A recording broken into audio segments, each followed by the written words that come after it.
오늘 전국은 새 법무장관 후보자 지명을 놓고 달아오르고 있습니다. 더불어민주당의 검수완박 입법 추진과 맞물려서 전국의 뇌관으로 떠오를 전망입니다. 검사 출신 김광삼 변호사와 이야기 나눠보겠습니다. 어서 오십시오. 네, 안녕하세요. 검사 출신이시고요. 예. 법조인이신데 어떤 시각으로 보셨습니까? 일단 굉장히 깜짝발탁 인사였다 이렇게 볼 수가 있고요. 또 국민의힘 입장이나 인수위 입장에서 보면 굉장히 묘수를 두었다 이렇게 봅니다. 이제 그 이유는 여러 가지가 있는데 이제 첫 번째는 만약에 지금 언론이랄지 뭐 일반적으로 생각할 때 아마 한동훈 검사장에 대해서는 중요 보직을 맡길 것이다, 요직을 맡길 것이다 그런 의견이 강세였죠. 예. 그러면 사실 뭐 중앙지검장 또는 이제 검찰총장 이런 곳으로 가지 않을까 이렇게 생각을 했는데 이제 법무장관으로 갔어요. 근데 만약에 검찰총장이랄지 중앙지검장으로 가게 되면 사실은 검찰의 중립성에 대한 훼손 이런 부분 비판을 많이 받을 것이고요. 만약 수사를 하게 되면 지금 민주당으로부터 정치의 보복이라는 얘기를 굉장히 많이 들을 거예요. 예. 그래서 오히려 이제 정무직 자리라고 할 수 있는 이제 법무부 장관 자리를 보냈다 이렇게 볼 수 있고 또 한 가지는 지금 검수 완박과 관련해서 민주당에서 지금 밀어붙이기 하고 있잖아요. 그러면 검찰의 어떤 수사권 자체를 박탈하게 되면 이제 검찰은 사실 수사권이 없게 되죠. 그럼 수사권 없는 상태에서 이제 검찰총장이나 중앙지검 가는 건 큰 의미가 없어요.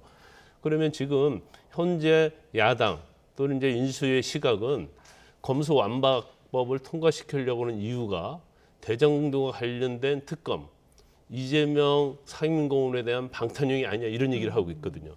그럼 실질적으로 만에 하나 수사권, 기소권이 분리돼 버리면 검찰이 수사할 수 없지 않습니까? 예. 그럼 결과적으로 특검으로 갈 수밖에 없어요. 근데 특검으로 가려면 국회 의결이 있어야 하는데 네. 다수당을 차지하고 있는 게 민주당이단 말이에요. 이게 쉽지 않거든요. 하지만 특검법 제2조에 의하면 법무부 장관이 특검의 수사 대상을 정할 수 있도록 돼 있거든요. 그래서 설사 검찰의 수사권이 박탈된다 하더라도 특검을 하는 데서는 문제가 없도록 만들겠다는 그런 취지가 있을 가능성이 크다. 다시 한번 정리를 하자면 국회에서 특검법안을 의결하지 않아도 법무장관이 정하면 특검을 할 수 있다는 그렇죠. 말씀이시군요. 지금 하게 돼 있죠. 이제 그런 측면이 있고 그다음에 이제 세 번째로 우리가 볼 수 있는 것은 굉장히 파격 인사잖아요. 지금 27기단 말이에요. 나이 49살이에요. 물론 이제 법무부 장관을 가는 거하고 검찰총장 가는 거고 뭐 기수에 있어서 크게 연연하지 않을 수도 있지만 예. 지금 김호수 검찰총장이 20기단 말이에요. 나이는 11살이 많아요. 그리고 지금 국민의힘에서 주장하는 것은 이제 검찰이 친여 성향의 검찰로 장악이 돼 있다 이렇게 주장하고 있잖아요. 그럼 자연스럽게 총장부터 고검장까지 전부 다가 법무부 장관으로 가는 한동훈 검사장의 기수를 의식하지 않을 수 없어요.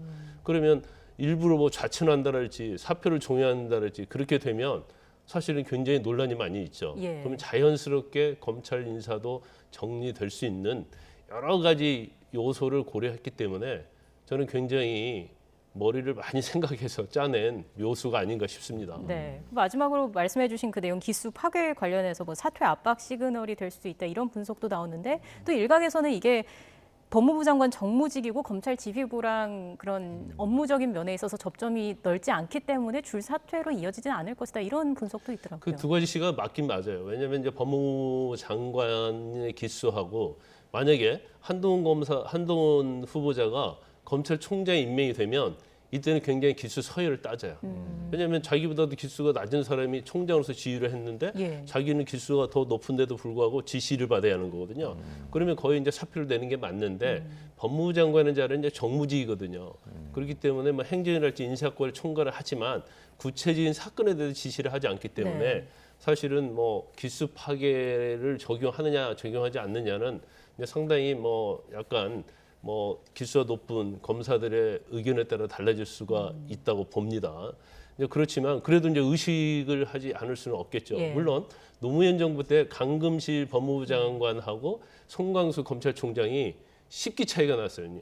강금실 법무부 장관이 10기가 낮아요. 예. 그럼에도 불구하고 뭐 약간의 논란은 있었지만 이제 검찰과 법무부의 어떤 사이가 그렇게 나쁘지 않았거든요. 그래서 검사 출신이 또 아니기도 했고. 그렇죠. 강경수 판사 장관은. 출신이었죠. 그래서 향후에 있어서는 법무부 장관의 기수가 검찰의 어떤 서열과 관련해서 사표를 내게 되는 그런 것은 점점 색깔은 옅어지고 있다 이렇게 봅니다. 그래서 중요한 부분은 일단 뭐 지금 김호수 검찰총장의 임기가 내년 5월이거든요.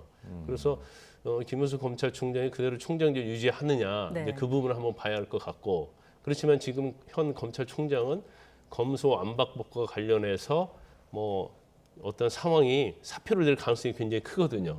그러면 이제 검찰 자체도 어떤 형식이든지 인사의 회오리는 당연히 불 수밖에 없는 상황이다 이렇게 볼 수 있습니다. 네. 위에 선배 23명이라고 하는데 과연 이것 때문에 이제 사표를 낸 사람이 어느 정도 될지 이건 좀 지켜보겠습니다. 어제 윤석열 당선인이 발표하면서 법무행정 현대화 적임자다. 그리고 네. 사법 시스템을 글로벌화할 수 있는 사람이다. 영어 잘한다 이렇게 설명했는데 법무행정과 관련한 그 설명에 대해서는 어떻게 해석하셨습니까? 일단 저는 이제 법무행정이라는 게 사실은 뭐 그 안에 여러 가지가 있어요. 검찰 인사권과 관련된 부분이 있고요. 그다음에 이제 교정국과 관련된 행정이 좀 있고 뭐 거기에는 가압류, 가석방 이게 다 포함이 되겠죠. 그리고 뭐 출입국과 관련된 부분. 그래서 사실 법무행정이 굉장히 포괄적입니다. 그런데 이제 이러한 것들은 사실 검사를 하면 이런 것을 다 접하게 돼 있어요. 예. 그렇기 때문에 검사 출신들이 사실은 법무행정에 대해 잘 알죠. 근데 이제 저는 개인적으로 볼 때 이제 한동훈 후보자가 윤석열 당선인의 최측근이다라는 그런 거를 제외한다고 하면 네. 사실 이제 수사 역량이 있어서 굉장히 있고요. 그다음에 여러 가지 직책을 많이 겸직을 해봤기 때문에 제일 잘 알고 또 미국에서 또 공부를 했어요. 예. 그렇기 때문에 뭐 영어 잘한다는 얘기는 아마 미국에서 공부를 하고 미국 변호사 자격증을 갖고 있는 걸로 알려져 있거든요. 그러니까 국제에 맞춰서 어떤 법무부 자체를 굉장히 글로벌 스탠드에 맞게 할 수 있는 자격이 있다 이렇게 보는 것 같아요. 그래서 아까 말씀드린 것처럼 윤석열 당선인의 최측근이라는 것 자체는 상당히 정치적인 거거든요. 그리고 민주당으로부터 공격을 받을 수 있는 요소고 또 향후에 있어서 어떤 검찰의 수사와 관련된 것, 법무부와 관련된 것에 있어서는 비판을 받을 수 있는 논란은 굉장히 많이 있지만 예. 어떤 개인의 역량을 두고 보면 뭐 제가 볼 때는 크게 부족함이 없는 사람이다 이렇게 평가를 하고 싶습니다. 뭐 네 사람 챙기기라는 논란에 대해서도 한동훈 후보자가 개인적인 연에 기대지 않겠다 뭐 이런 이야기를 하기도 했고요. 일단 한 후보자가 직접 수사 지휘를 하지는 않더라도 한직으로 밀려났었던 윤석열 사단 검사들이 주요 부서에 배치가 돼서 또 현재 정권에 대한 수사에 나선다면 앞서 잠깐 말씀을 해주시기는 하셨습니다만은 정치 보복 논란이 있을 수 있습니다. 여기에 대해서 어떻게 좀 봐야 될까요? 이제 어떤 형태로든지 수사를 하게 되면 그 수사의 대상이 뭐 이재명 상임 고문이랄지 아니면 문재인 정부와 관련된 걸 하면 아무리 정당한 수사를 할지라도 윤석열 사단으로 어떻게 보면 분류됐던 사람들 수사를 하면 되면 정당한 수사라도 아마 비판을 받을 거예요. 정치 보복이 아니냐. 근데 그건 이제 감수할 수밖에 없는 상황이라고 볼 수밖에 없고요. 이제 중요한 것은요. 지금 민주당에서 검수 안박과 관련돼서 수사권을 박탈하냐, 박탈하지 않느냐가 굉장히 중요해요. 예. 왜냐하면 아무리 윤석열 사단이라고 하는 사람들이 지금 현 정부에서 좌천당했잖아요. 그러면 복귀를 시켜서 중요 보직의 자리를 꿰찬다 하더라도 수사권이었으면 사실은 할 게 없거든요.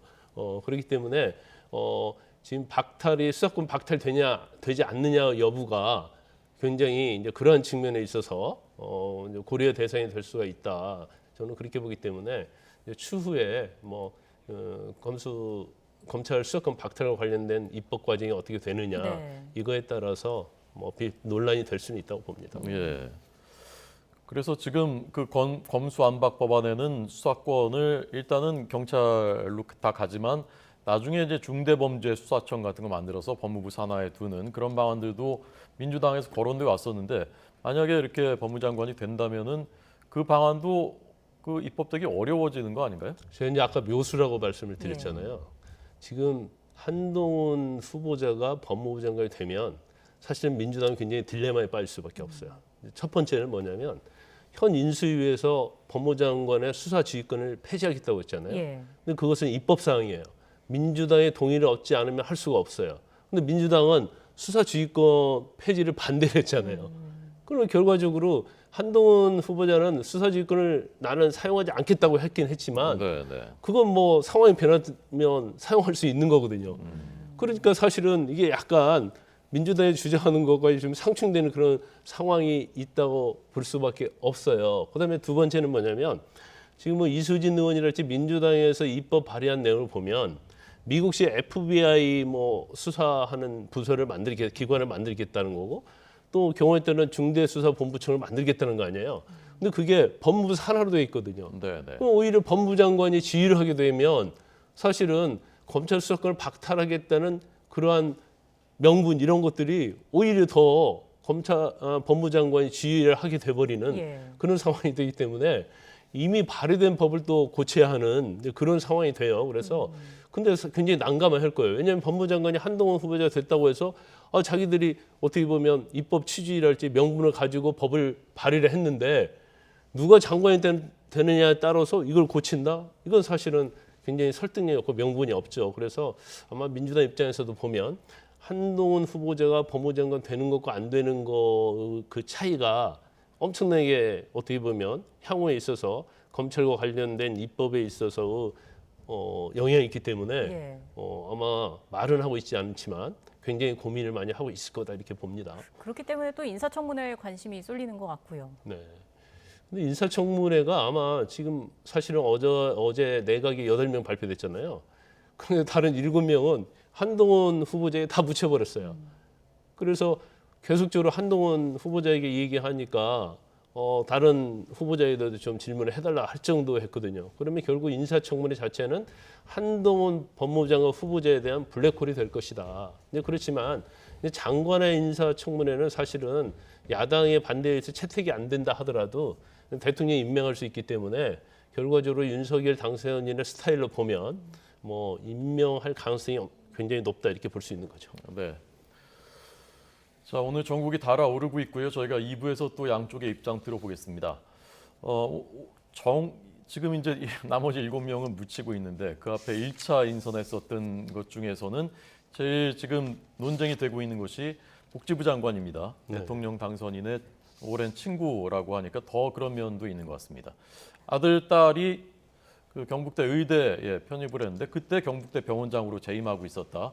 이 부분은 어떤 관점에서 보셨습니까? 아마 지금 뭐 한동훈 후보자와 관련된 부분은 이제 윤석열 측근이라는 부분이기 때문에 아까 뭐 말씀드린 것처럼 이제 블랙홀이 될 수 있는데 지금 후보자의 어떤 결격 사유와 관련해서 제일 화두가 되고 있는 것이 정호영 보건복지부 장관 후보자거든요. 네. 근데 이건 정말 잘 밝혀야 할 거예요. 그렇지 않으면 굉장히 논란이 많이 있을 거라고 보는데 이제 본인이 그 대학병원 병원장 또는 뭐 처장 이렇게 있을 때 아들과 딸이 있는데 다 편입학을 했다는 거 아니에요.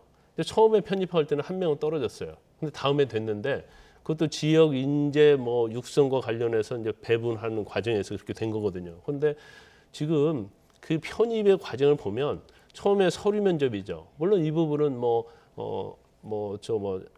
점수랄지 이런 거에 되니까 그건 뭐 어떻게 조작을 못할 거라고 봐요. 그런데 지금 2차에 가서 1차에 합격하고 2차에 가게 되면 면접과 구술이 있어요.